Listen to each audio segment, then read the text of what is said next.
के राज्यपाल आरिफ मोहम्मद खान जी, कर्नाटक के राज्यपाल वजुभाई वाला जी, केरला के मुख्यमंत्री श्री पिनाराई विजयन जी, कर्नाटका के मुख्यमंत्री श्री वी.एस. येदियुरप्पा जी, केंद्रीय मंत्रिमंडल में मेरे सहयोगी श्री धर्मेंद्र प्रधान जी, प्रहलाद जोशी जी, वी मुरलीधरन जी, सांसदगण, विधायकगण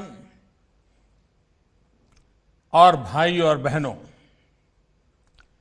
it is an honor to dedicate the 450-kilometer Kochi-Mangaluru natural gas pipeline to the nation. This is an important day for India, especially for the people of Kerala and Karnataka. These two states are being connected by a natural gas pipeline.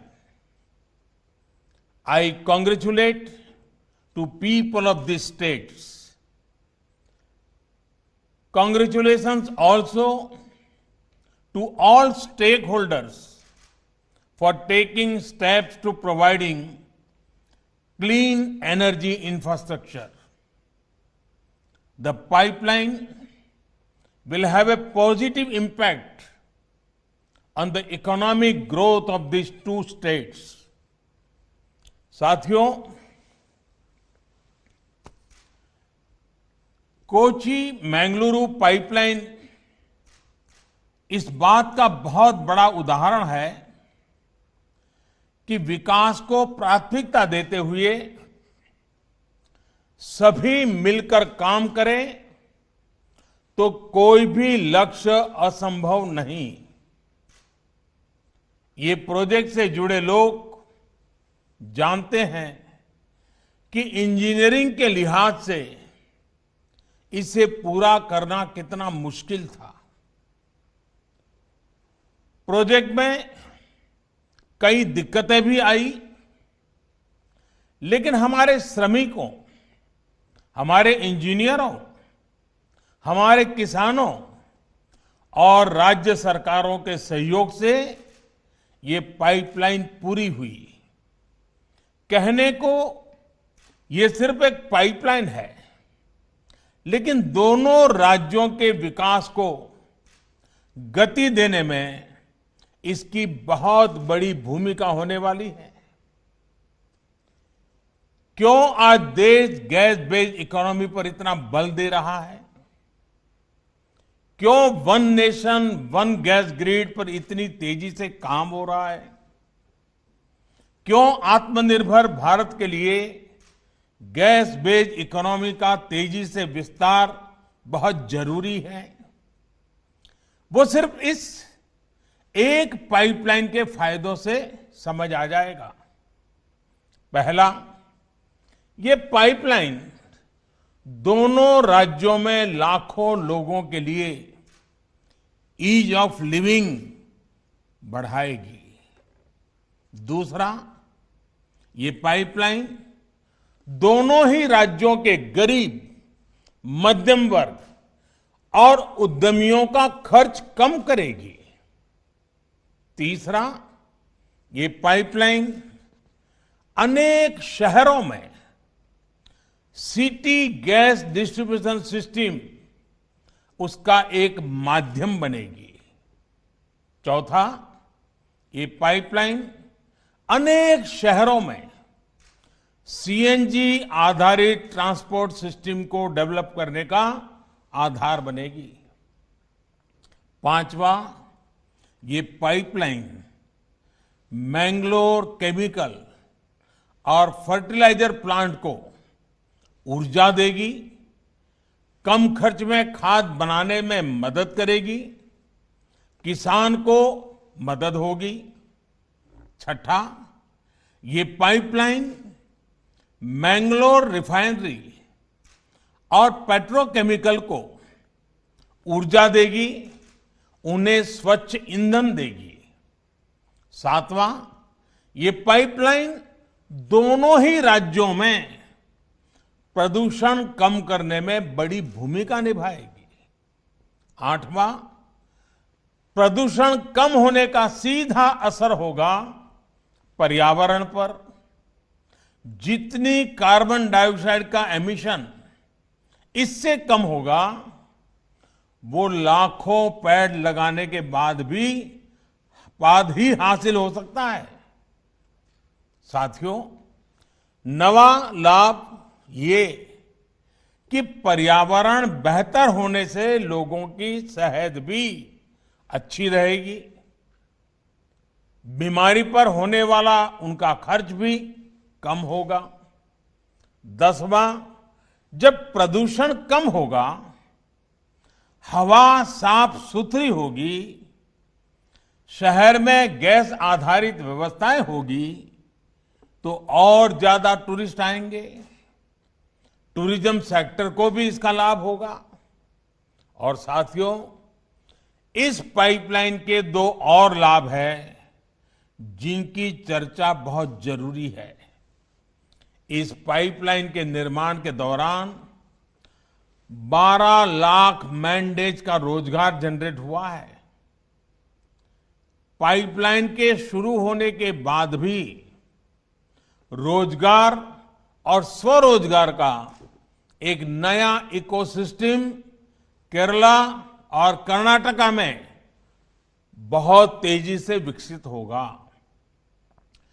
Fertiliser उद्योग हो, petrochemical उद्योग हो, बिजली उद्योग हो, हर उद्योग इससे लाभ लेगा और रोजगार के अवसर बनेंगे।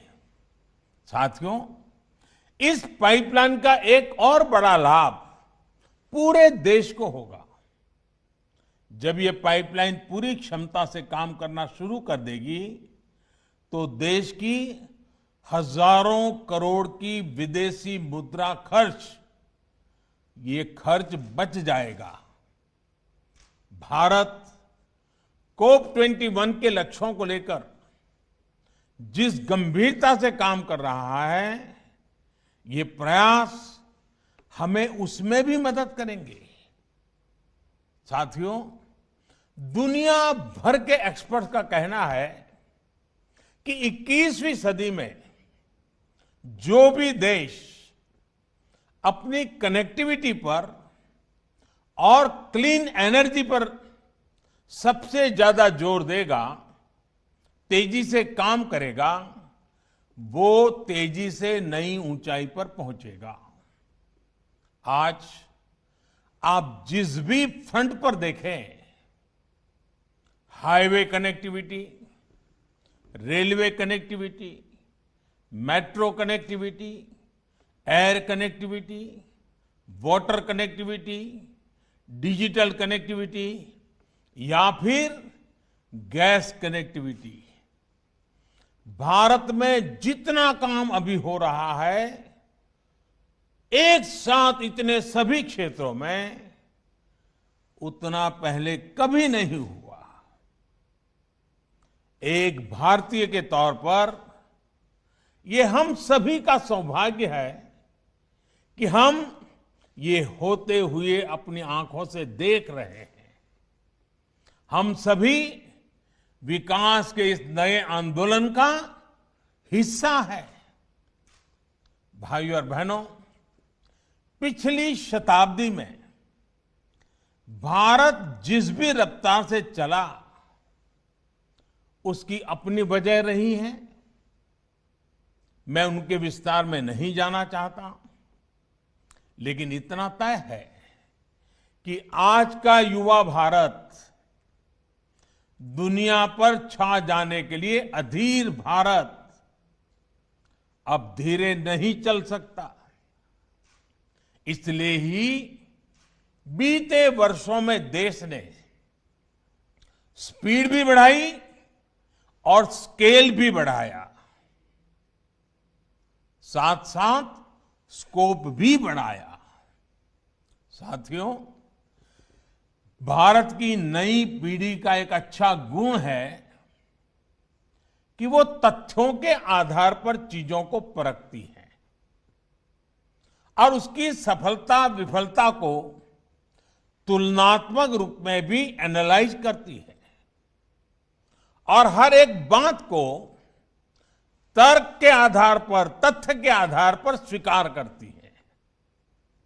भारत में गैस बेस्ड इकोनॉमी को लेकर अभी जो काम हो रहा है उसमें भी कई तर्क और तथ्य बहुत ही महत्वपूर्ण है। साथियों, हमारे देश में पहली inter state natural gas pipeline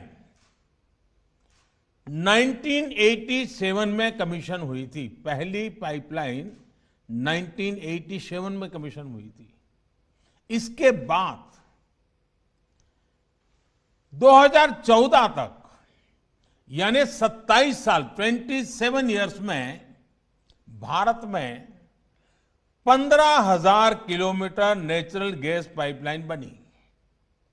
आज देश भर में पूरब, पश्चिम, उत्तर, दक्षिण 16,000 किलोमीटर से ज्यादा नई गैस पाइपलाइन पर काम चल रहा है। ये काम अगले 4-6 साल में पूरा होने वाला है।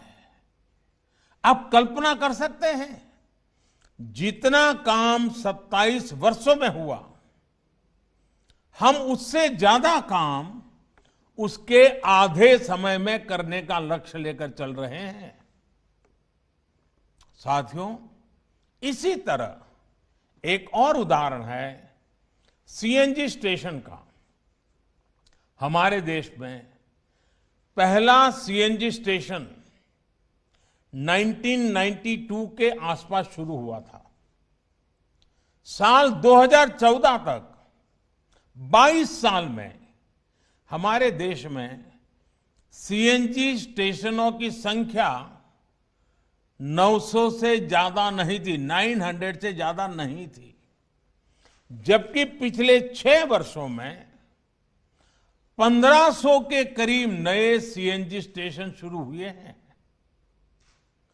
अब सरकार इस लक्ष्य पर काम कर रही है कि देश भर में सीएनजी स्टेशनों की संख्या को 10,000 तक पहुंचाया जाए। अभी जो ये पाइपलाइन कमीशन हुई है, ये भी केरला और कर्नाटका के अनेक शहरों में 700 सीएनजी स्टेशन खोलने में मदद करेगी। साथियों, एक और दिलचस्प आंकड़ा है पीएनजी कनेक्शन का। रसोई में पाइप से जो गैस पहुंचाई जाती है उसका 2014 तक हमारे देश में सिर्फ 25 लाख पीएनजी कनेक्शन थे। मतलब कि घरों में पाइपलाइन से गैस 25 लाख। आज देश में 72 लाख से ज्यादा घरों की रसोई में पाइप से गैस पहुंच रही है। कोची मैंगलुरु पाइपलाइन से 21 लाख और नए लोग पीएनजी सुविधा का लाभ ले पाएंगे। भाइयों और बहनों, लंबे समय तक भारत में एलपीजी कवरेज की स्थिति क्या रही, ये हम सभी जानते हैं। साल 2014 तक जहां 14 करोड़ एलपीजी कनेक्शन देश भर में थे, वहीं बीते 6 सालों में इतने ही नए कनेक्शन और दिए गए हैं। उज्ज्वला योजना जैसी स्कीम से देश के 8 करोड़ से ज्यादा गरीब परिवारों के घर कुकिंग गैस तो पहुंची है, साथ ही इससे एलपीजी से जुड़ा इंफ्रास्ट्रक्चर भी देश में मजबूत हुआ है। साथियों, एक बड़ी वजह रही कि कोरोना काल में देश में रसोई गैस की किल्लत कभी नहीं हुई। गरीब से गरीब को हम उस मुश्किल समय में करीब 12 करोड़ मुफ्त सिलेंडर उपलब्ध करा पाए। साथियों, सरकार के इन प्रयासों का, इतनी तेजी से किए जा रहे कार्यों का एक और प्रभाव हुआ है। इसकी चर्चा उतनी हो नहीं पाती। याद करिए, हमारे यहां केरोसिन को लेकर कितनी लंबी लंबी लाइनें लगा करती थी। राज्य सरकारें भारत सरकार को चिट्ठियां लिखती थी केरोसिन का कोटा बढ़ाने के लिए, केरोसिन की डिलीवरी के लिए। केंद्र और राज्य के बीच में हमेशा तनाव रहता था। आज जब रसोई के लिए गैस आसानी से मिल रही है, रसोई तक गैस आसानी से पहुंच रही है, तो केरोसिन की किल्लत भी कम हुई है। आज देश के कई राज्य और केंद्र शासित प्रदेश खुद को केरोसिन मुक्त राज्य घोषित कर चुके हैं। Friends, our government believes in an integrated approach for energy planning. Our energy agenda is all inclusive. Since 2014, we have brought in various reforms across the oil and gas sector. These reforms cover exploration and production, natural gas marketing and distribution.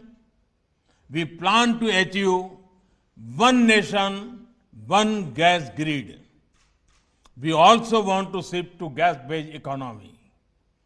The use of natural gas has several environmental benefits.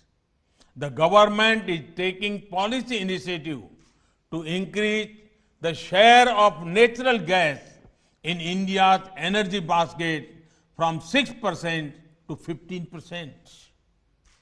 Crores of rupees would be invested in the oil and gas sector in this decade itself. Dedication of this Kochi-Mangaluru natural gas pipeline of GAIL is a part of our journey to move towards one nation, one gas grid. Clean energy is important for a better future. The pipeline will help improve clean energy access. Our government is also making many efforts in other sectors. Take, for example, the Swachh Bharat movement, the efforts to increase LED bulbs for electric mobility.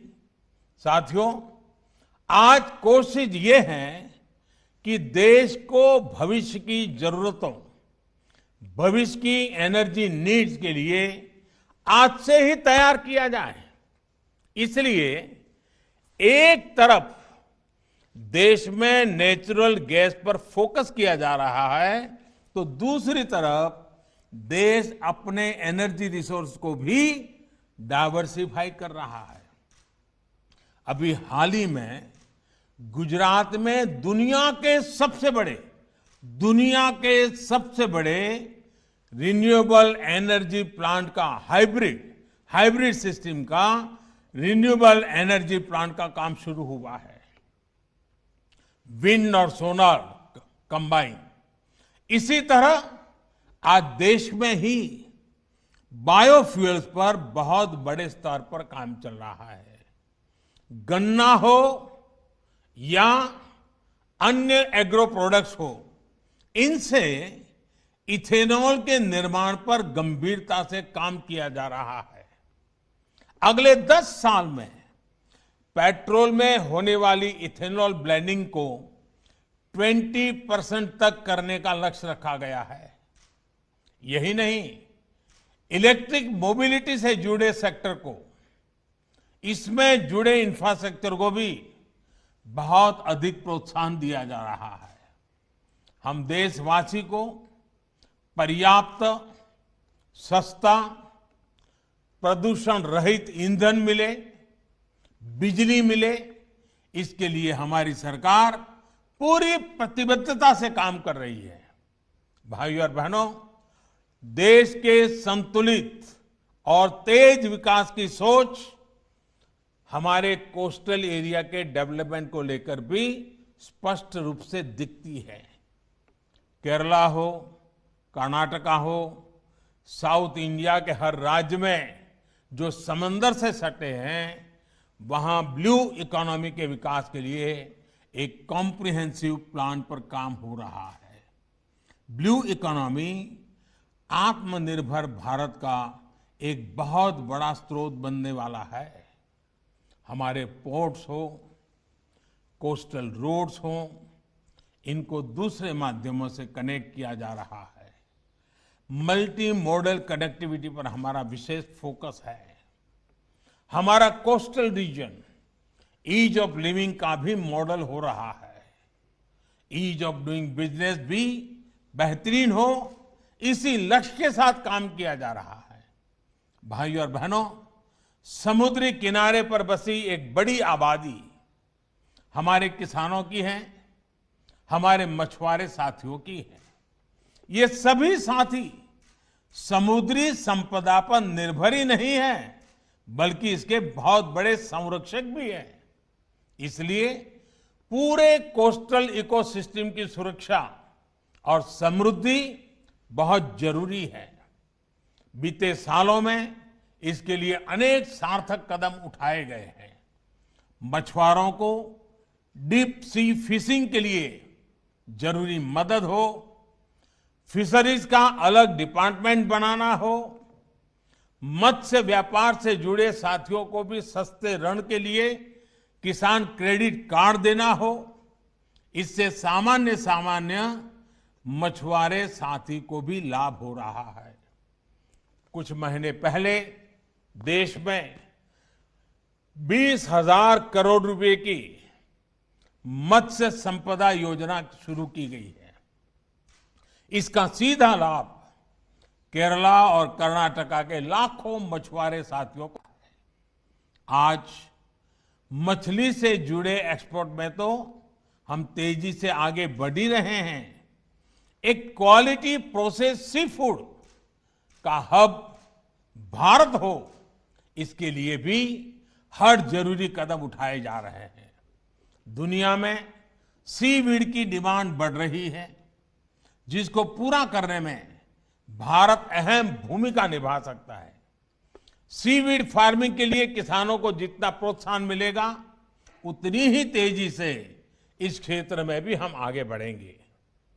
हम एकजुट होकर संकल्पित भाव से काम करेंगे, तभी हम हर राष्ट्रीय लक्ष्य को तेजी से हासिल कर पाएंगे। एक बार फिर कोची मंगलुरु गैस पाइपलाइन के लिए केरला और कर्नाटक के सभी नागरिक भाइयों बहनों को, इस काम से जुड़े हुए सभी महानुभावों को अनेक अनेक बधाइयां देता हूं, बहुत बहुत बधाई देता हूं। धन्यवाद।